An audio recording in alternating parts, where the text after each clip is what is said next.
guys, Anna with CNSave.com, back for the start of another vlog, and today is Wednesday. It's actually Wednesday afternoon. This morning, ran some errands, dropped another bag off to the consignment store, cashed out, had $35 in my account, dropped a couple things off at Goodwill, went to the recycling bins because even though we have curbside recycling due to having orders delivered and shipping and all that kind of stuff that comes with not only running a business but also ordering a lot of stuff online, we have more cardboard than will fit in the boxes. So we went in search of a cardboard dumpster. Just as we got there, they were taking it away to dump. I'm like, really? We drove all the way around the other side of town to find one. And now it's pouring rain outside. Dad and dogs are settled down for a Cubs game and maybe a nap. So I have had 2 orders I'll show you in a bit, but I want to talk about the experimentation that I've been doing over the past year is now over. So reselling, eBay, Amazon. This past year, I really decided to try new things, experiment, so easy to get stuck in a rut. I've been selling online for 12 years, 12 years on eBay. I had a spot of 4 years on Amazon years ago doing merchant fulfilled. Then last year I was doing FBA, and then I was trying new things on eBay, and I've been doing all of these different things, and I've decided the experimenting is over. For the most part, I'm gonna go back to how I used to do things. So before I start any of this, I want to make it very clear, and I need more lip balm, excuse me, that what I do is what works for me. The Body Shop Born Lippy Strawberry. Get it, love it, try not to eat it because it smells so good. Works for me, may not work for you. It's always good to try new things, figure out how best eBay, Amazon, whatever platform you sell on works. So these are just what works for me. Okay, let's first talk about Amazon. So you guys know that last year I gave FBA a try. Several years back, I can't even remember the dates. It was like 2008 to 2013, in that time frame. I did have a very large Amazon business going, doing merchant fulfilled. This was before FBA, part of my gift business. So quick recap if you're totally new to my channel. 2005 left my office job to start a gift basket business. Summer came along, things slowed down. I sold some extra inventory on eBay. That went really well. I started to source standalone gift items such as Garfield from my gift basket suppliers. That stuff sold extremely well on eBay. By the end of that year, I was done with gift baskets. I was doing just standalone gift items, ceramics, books, plush. 3 years in, 2 or 3 years in, I then started on Amazon doing merchant fulfilled. Amazon took off, and for a good solid 3 years, I had a great business on Amazon, selling wholesale or buying wholesale and selling on Amazon. It still sold on eBay, but it was mainly Amazon. 4th year came along, competition came up, wholesalers started to sell themselves online. I got pushed out of the market very, very quickly, and that is when I transitioned from new goods to secondhand. And so the secondhand has really been the last 6, maybe 7 years now. Time just, I don't know. It's been a while. It's been several years for mainly secondhand. I do still source some new goods and whatnot, but mainly stuff I find. I love to go to estate sales and then clothing that I can get Goodwill during their sale days. So last year, having not sold on Amazon for 2 or 3 years, I decided to try FBA. First couple months were a disaster. Took me about 6 months to kind of figure it all out and to start earning a profit. And so that was great. I was doing books and CDs. Mainly, I was really getting into CDs. That was really much better for me because going to the estate sales and hauling books, because a lot of times I would go to the estate sales and books would be free, so I'd get them all. Hauling all those books was about killing me. CDs are much easier to carry, more lucrative, faster sellers, so I started to do that. And then, if you sell on Amazon yourself, that they changed the storage fees last year, and for the kind of things I was sourcing, the books and the CDs, those storage fees hit me hard. And I was like, you know what? I'm not getting enough out of FBA to make it worthwhile. And merchant fulfilled, the stuff sits there. It's so hard to compete with FBA, sending it to Amazon versus selling it yourself. It's so hard to compete. to get the buy box and Prime members. So I was like, you know what? I got eBay. I don't need to do this. So I've been getting out of it. Yesterday, I got the message, and a lot of people got this message or a different message. It seems like maybe there were two different messages that went out. Some people got a message saying they have 30 days to prove that they're getting their media wholesale.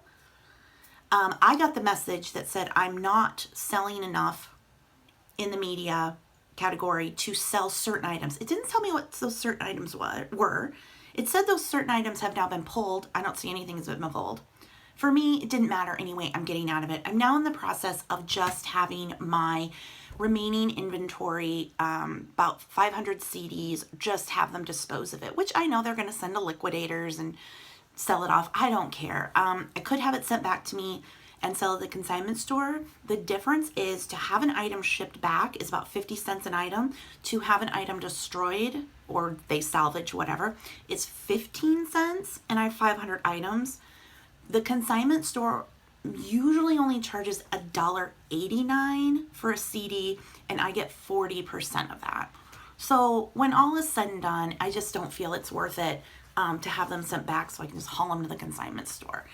It's not worth it. Destroy it and move on. So I will be glad to be done with Amazon and FBA. Like I've told you guys a million times, if you follow me, I personally don't see Amazon as a long-term strategy. I think it's fine. You know, if it's working today, that's great. It might not work tomorrow. There have been so many changes over the years with Amazon. You know, like I said, the wholesalers started selling there directly, which is what got me out of it initially. The fee changes, the restrictions. And here's the thing. I'm okay with Amazon putting restrictions on third-party sellers because I don't want to buy something that someone dug out of the dumpster and then sent into FBA as new. I don't. So I'm okay with them really cracking down. I've always said, you know, Amazon is its own store.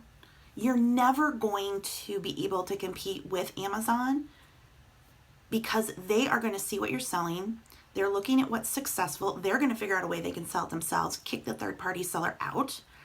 I just don't see it as a long-term strategy. You know, I know a lot of people love it. They do the retail arbitrage and they're doing wholesale and private label. I get it. If that's your thing, that's fine. It's not the model I want to follow. I would rather do eBay where I can buy stuff super cheap, get much better margins, and keep a higher net profit for myself. Amazon margins, I think best case scenario, you get about 20% net profit, and that's everything. Cost of goods, fees, office supplies, shipping supplies, internet, and taxes, everything. You're maybe going to get 20% net if you're lucky. And on eBay, 50% is very easy. Again, after everything, cost of goods, fees, shipping supplies, postage, office supplies, internet, and of course taxes. If I can clear 50% net, easy, free and clear, then I'm good. And I would rather do that. So FBA is closing the door here as soon as I get the rest of that inventory out, because I have been getting payouts of a whopping anywhere from $1 to $3 over the past couple months. I'm like, why am I straggling along? Just get rid of it, be done with it, goodbye. So that takes us back to eBay. And this past year, the different experiments I've done with eBay. First, I got more into clothes, and that has been successful. Clothes are just one of those things that are kind of those consistent sellers. The vintage stuff, the collectibles might sit a while till the right buyer comes along. They're higher cost, but the clothes, you know, you get a nice jacket, you get a good pair of jeans, a nice shirt, whatever, it's gonna sell. Does it sell for a lot? Not often for the brands I can find. I'm in the middle of Iowa. There just are not designer brands. I've said it before. The most designer I get is Coldwater Creek and White House Black Market. That's pretty as high end as it gets. And then men, Ralph Lauren. Occasionally I find a great vintage piece, of course, that I can do well on. But overall, I'm looking at clothing that's going to make me a net profit anywhere from $5 to $20. $20 obviously not as much. It's usually on the lower end, $5, $10. But that's okay. If I can get it cheap, it's easy to list, easy to store, easy to ship, that's fine. However, I did try a couple weeks, month ago, I was trying to do more of the clothing. Get it super cheap, get it listed, take what I could get, do volume. It just didn't work for me. I thought I was going to die.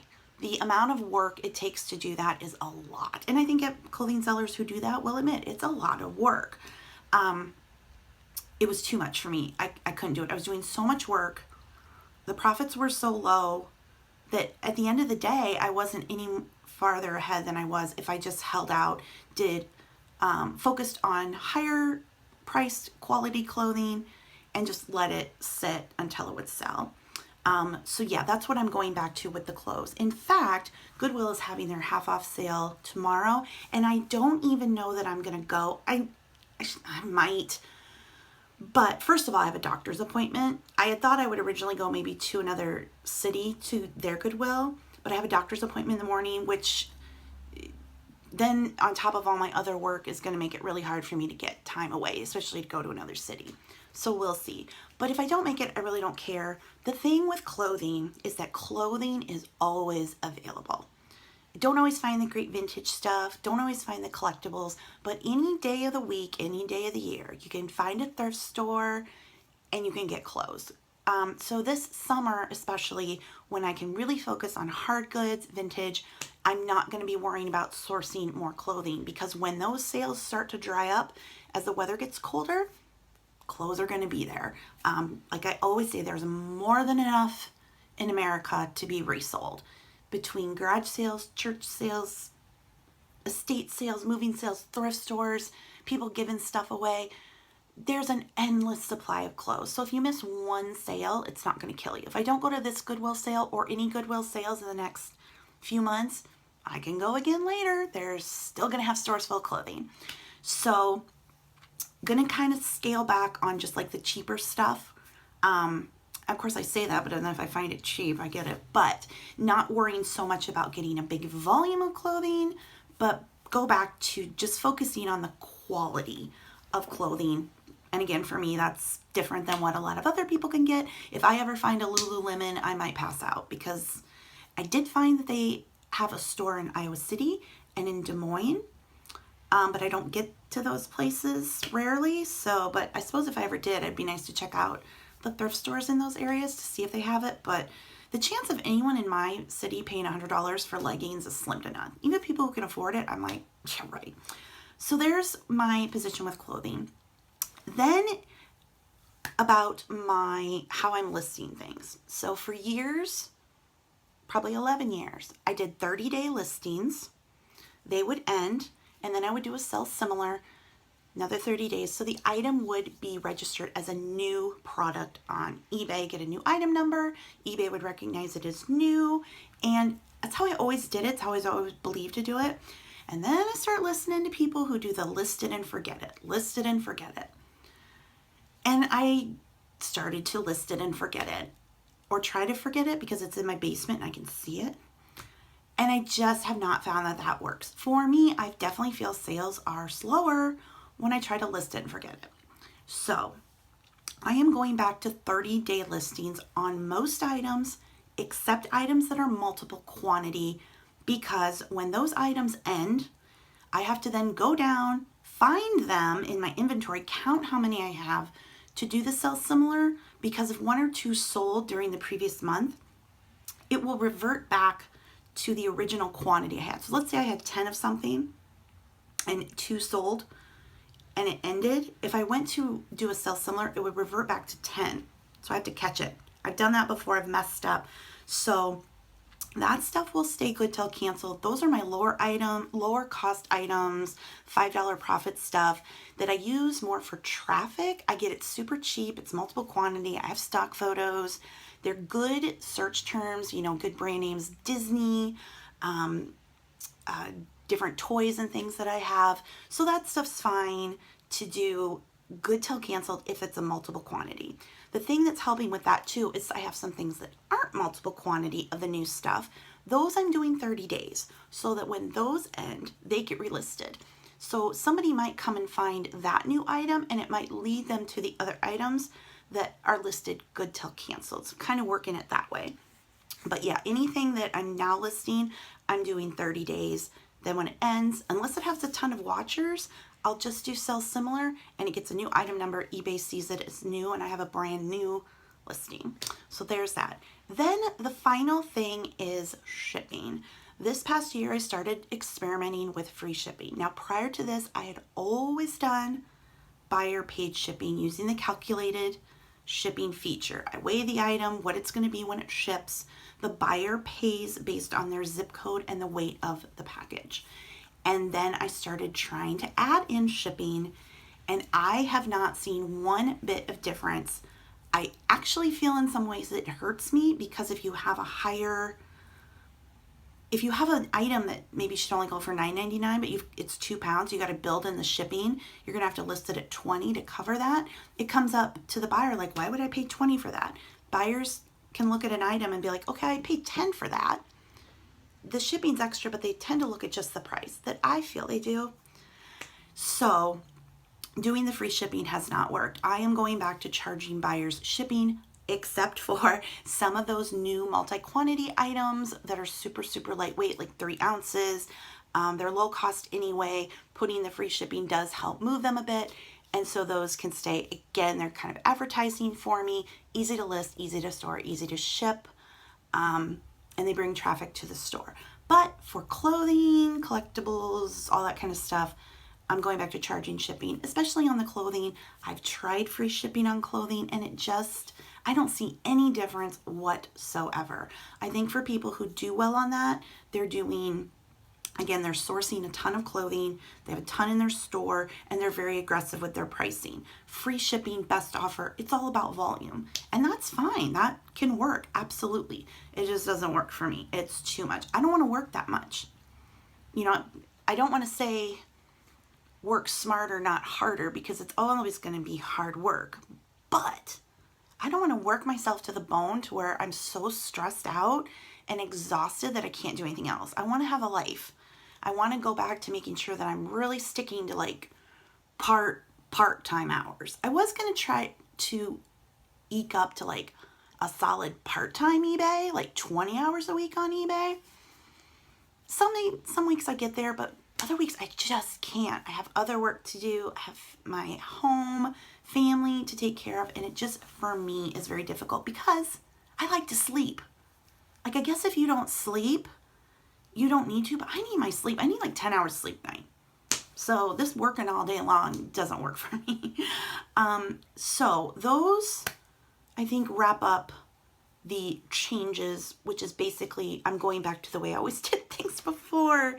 No Amazon, higher quality clothing only, 30-day listings, and buyers paying shipping. That's what I'm doing. Again, that's just what I'm doing. I'm not saying that's right for everyone, but it's what I like to do, have to do, and I feel works for me. So, but it was still good to try all these new things. It doesn't mean I'm not going to try other things in the future. This past week, I definitely tried something with getting that vintage glassware, which I normally am always so afraid of glassware because of the shipping and the breakage. But I got my dad a big roll of corrugated cardboard roll that's meant to wrap up things like that to make the shipping easier on him. And of course, I ended up getting Rosenthal, which I have one set listed for $100, one set listed for $80, and another set listed for $30 or $40. And I paid, less than $10 for the whole pile of it. So still learning different categories and items, but really want to stick to those high quality vintage things that interest me. But at the same time, clothing is still in there because clothing provides those consistent sales. So anyway, that is an update on how I am doing things today. Tomorrow could be different. No, I think I'm feeling a lot better about going back to the way I did it before. But anyway, let me know what your listing strategies are. Leave me a comment below. Do you do good till cancel or 30-day? Do you do free shipping or calculated shipping? Are you still going to do Amazon? What if you got a letter, let me know what yours said. Yeah, let me know in the comments below what you are doing to make money online. By the way, this pasta machine was a dud. Like an idiot, I was, standing in line. I was looking things around. I was like, oh, Italian. No, Italiano. I thought, oh, it's made in Italy. I didn't even look. I paid $12.50. These do not sell for very much. I have it up for $50. We'll see. I think, you know, I'll try it at $50 for 30 days and then I'll put best offer on it. If I get 20 out of it at the end of the day, I'll probably be happy. So dud on that. Of course, now they're, you know, they make electric ones. People don't want a crank. They want the electric. Did sell a couple things. First is this Make Wearables Getting Started Kit. I got this at the Barnes & Noble $2 sale. $99.95. And it sold for $9.99 with the buyer paying shipping because I wanted it out here. Then I did have someone purchase 2 pieces of Fontanini and they just paid this corner wall for $34.99 and then this little piece for $9.99, and they did pay shipping on top of that. It's quite heavy. So Fontanini, I'm getting the watchers and whatnot, but here it sits. This is another thing I need to end these and redo them 30 days because they're starting to get lost in Amazon's or eBay's catalog. So need to change anything that's only one quantity. I need to change, get it back down to 30 days. And speaking of that little thing I got at Barnes & Noble, that reminds me, the other thing that I experimented with this past year that I'm not going to do anymore is retail arbitrage. I used to, back when I had my gift business, I did do retail arbitrage. I never found it to be that successful back then, but I still did it because once you're a reseller, you look at everything as an opportunity to resell and make money. But I hadn't done it for a while, and then this past year, I was like, oh, maybe I should try it again. And you know what? It just has not been a good thing for me. You have to spend so much money, and stuff can sit. If I'm going to spend $10 on something, it better dang well sell right away for like $50. So retail arbitrage is not for me, which is okay again because it's one less thing I have to do to go out to the stores and source stuff that way. New stuff does sell so much better on Amazon than it does on eBay. And if I'm not going to do Amazon, then retail arbitrage is kind of pointless. I do have a lot of new stuff I got at the Gordman sale and then TJ Maxx sale. A lot of that stuff I'm now taking to the consignment store because it will sell there now for the same amount of money I would get on eBay where it's sitting. So that is just another of the experiments that I'm not doing anymore. But you know, that's okay because I hate standing in line at a store with carts full of stuff and they're like, what are you getting all this for? Where's all this going? I'm like, ugh, I hate this. I don't want to do this anymore. You have to do what you love. If you're hating the stuff that you sell, if you're hating the process, then there's always another way to do things. So I am sticking with the things that I love to do, or at least like. I don't always love it, but at least I like it. If I hate it, it's gone. So I'm going to get some things listed on eBay. Have photos of this stuff. This goes from anywhere, it looks like 20, although people sell it for $29.99 with free shipping. I'm just going to list it for 20, faster sale. I don't know what to do with this. You know what I did with this is I bought it because the spoons were just marked. I noticed they had a mark, but it's just stainless. I can't find any other mark on the item, and those probably aren't even the spoons it came with. So I really don't know what to do with this piece because what a pain in the biatch to ship it. But I have looked all over for some sort of mark and I don't see anything. So I'm debating. I don't know if the consignment store would take this. I don't know. Don't know what to do. Don't know what to do. I'll work on the obvious stuff first that I do know what to do with.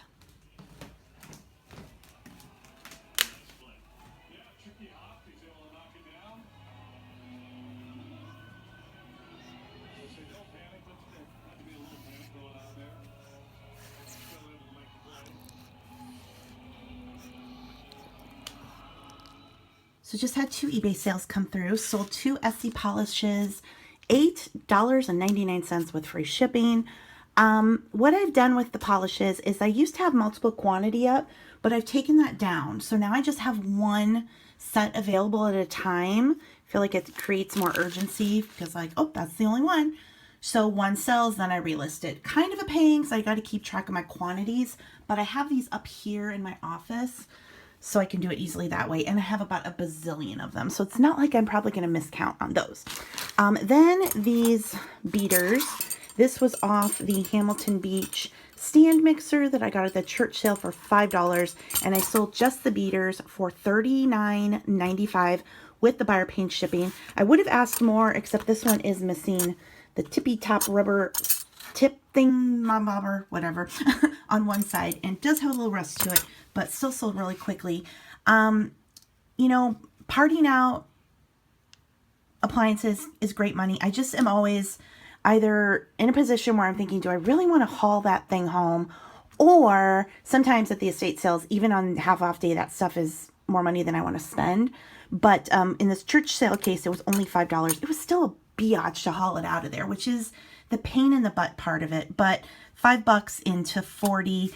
And I also have the bowls listed. I did also get a JCPenney food processor. That one, not really much to it. I put the blades up in a lot for $20, and I paid $3 for that one. But yeah, I'm trying to, you know, haul stuff out if I can. It's just hard. It's hard when you're by yourself, and I don't think my dad's going to be able to go to sales with me this summer. I'd be really surprised if he felt up to it. So I'm totally on my own to carry stuff out. So that is really my only holdup when I'm going out to source, is just being able to physically carry everything on my own. It's not easy. So anyway, I'm going to do these two, and then I did finish up listing what was on my table, except for this, the good old pie chart Betty Crocker cookbook. This one is in nice condition. I've sold these in horrible condition, and I have sold them complete with all of the front pages. This one is missing the date page, but it will still sell. So these are always a good pickup. They make them in the binder, the 5-ring binder, and then they make a bound hardcover version with the bound. The bound ones, just the hardcover, go for around $20. These go all the way up to about $30 is the current going rate on them. So if you see these out and about, get them. I have started passing up the ones that are in bad condition, even though they will sell. I just want to focus on better quality stuff and obviously maximize what I can sell, what I can get out of what I bring home. Ugh, hey guys, it's Wednesday. My seatbelt's choking me. Oh, just got out of the doctor. Just my 6-month or 3-month or whatever. 3 months after being in the hospital, and 6-month med check and blah, blah, blah. No big deal. In and out without any issues. And speaking of health care, I did want to update you guys. If you've been following me for a while, you know that in February I had to stay in the hospital overnight to get IVs for an infection.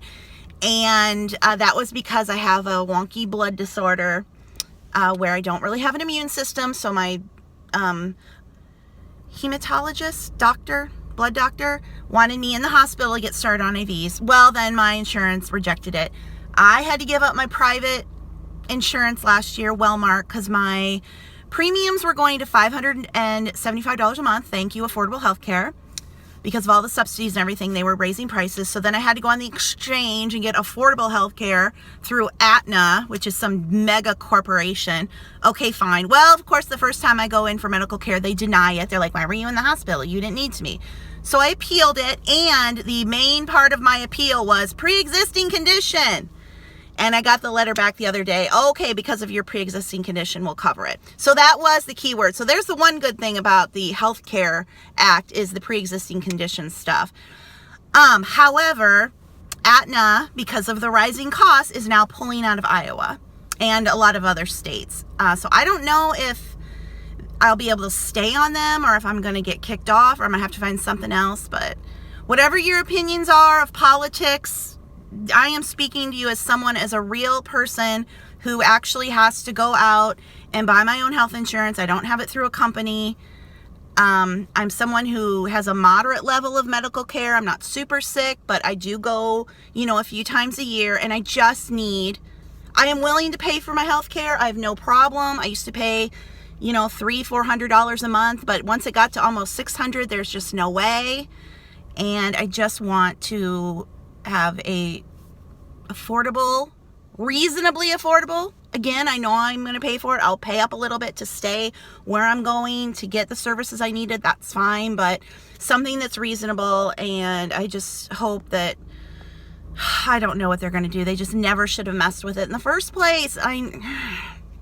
Or they could have made laws but not had to do this. You have to have insurance, because that's what's messing up the companies, all the subsidies they pay. I actually get a tax credit to buy my insurance based on my income, which again is weird and problematic because I'm self-employed. My income fluctuates. I guessed what my income was going to be for 2017. I tried to guess on the high side, but if it's more than that, then I'll owe, which again, okay. It's just such a mess. It's such a mess. So yeah, if you are in the Midwest and you have insurance outside of the exchange that you buy, like Wellmark, Blue Cross Blue Shield, United Healthcare, if you have something like that, leave me a comment below, because I'm going to start obviously looking. Wellmark is not, here's the thing too, I gave up my Wellmark. Now they're not going to sell new policies, I don't think. They're pulling out too. So I don't think I can get back in my old insurance pool. I think United Healthcare, which is actually what my dad has through John Deere, may sell in the Midwest. So that may be one that I need to look at. I'm kind of trying not to worry about it until I actually get a letter from Aetna saying, yeah, we're pulling out. Because I'm thinking maybe if you're already on it, they'll keep you. I don't know. I would much prefer to have it like I used to have it, where I had a local, office, a local agency, a local insurance guy to go through and explain everything and keep me up to date. Now I'm just going through this big corporation, and it's just such a mess. So anyway, but yes, I will not have the big 6,000 plus hospital bill. They are going to cover that. So thank you, Jesus, for that. And with that, I need to head to Burger King, get Papa his Whopper Jr. without cheese and caramel frappe, and then head home to get to work. Okay, back home now. I've had 3 eBay sales so far today. First is this Mother's Day plate, Snoopy. Had it forever. I got a stack of these at the Habitat for Humanity Race store, I think last year, maybe even before that, for $4. So I had several pieces. So this one just sold for $7.99 with the buyer paying shipping. This Columbia jacket, again, I've had this for a while. Columbia and what's the other one I want to say? Starter. They're so expensive, but I just don't have very good luck with them on eBay. What I should do is just take them to the consignment store because they mark them way up there. But anyway, I would have gotten this for less than $3. It finally sold for $8.99 with the buyer paying shipping. And then this thing, I got stem starter. I don't know what it is. I got it during the Barnes & Noble $2 sale, originally $19.95. This one sold for $17.99 with the buyer paying shipping on top of that. I ordered some more cleaning supplies from Amazon. We used this silver polish, but I got some silver wipes, thinking that might be a little easier. See, my dad is here working on this set. I also got some brass and chrome wipes. Those are more the silver. The brass polish, and a lot of you guys recommended Barkeeper's Friends, so I got some of that. I've got these sticker remover things, so always adding to the arsenal of cleaning products, these cloths, to try to get things as clean and shiny as possible, because when things look their best, you can ask top dollar. So Charlie and I just had a rousing game of fetch, which he's so good at. I didn't have to teach him how to do it either, he just did it. And Lucy, so we're napping a little bit, waiting for Papa to come in from mowing, right? And then Mommy can go to work. But this is pretty nice just sitting here. I don't mind at all. It is now Thursday afternoon, and I just sold this CJ Banks new with tag 1X, kind of like a lightweight jacket. I think I got this from ThredUp, I believe, when they had sent me a 40% discount code. I ordered a bunch of stuff just to use the code, test it out. It's been sitting for a while, and you know me, I get anxious, so I lowered it to $9.99, and that's what it sold for. The buyer is paying shipping on top of that. It is now after dinner. I had 2 more sales. This is a DKNY denim jacket. I've had it a while. Got it down to $8.99. Buyer paid shipping. I feel like all the clothes that I'm able to find are like $10 clothes. I don't know. I'm not very excited about clothes right now. You can probably tell. And then this pack of stickers. There's 7. They're all like, I got these at that big community sale I went to, that community building estate sale. The one where I was out in a campground type thing with little cottages. And I got a bunch of stickers, just bundles and bundles and bundles of them. Actually, you can kind of see. There's the rest of them. So these are the first ones I listed. I just put them together for $9.99, free shipping, and they sold straight away. So with that, I'm going to wrap up this vlog. If you guys like these eBay vlogs, please give this one a thumbs up. Subscribe if you're new. And I will see you in the next video. Thanks for watching. Bye. Wave to the camera. Hi, shipping department.